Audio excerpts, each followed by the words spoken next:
Hindi po libre ang pagpapatawad ng taong manloloko. Ang kapalit ng pagpapatawad ng cheater is overthinking. Yes, nagpatawad ka, pero hindi yan nakakalimutan. It means may tendency pag hindi mo siya nakikita, mag-overthink ka. Baka ginawa niya naman uli yung bagay na ginawa niya sa akin, na nasaktan niya ako, niloko niya ako. That's number 1, kapalit ng pagpapatawad ng cheating or nag-cheat. Overthinking. Number 2, ang hirap na pong magtiwala. So it means, pag nagpatawad kayo ng taong manloloko or niloko kayo, tanggapin ninyo na hindi nyo basta-basta siya pagkakatiwalaan kasi nasira na yung tiwala ninyo. That's the reason why nag-overthink kayo.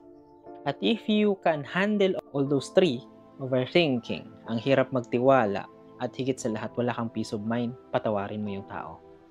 Pero, even though alam mo na pwedeng mangyari yung 3 sa'yo at pinatawad mo, wala kang karapatang magreklamo. Because hindi po libre ang pagpapatawad ng taong manloloko.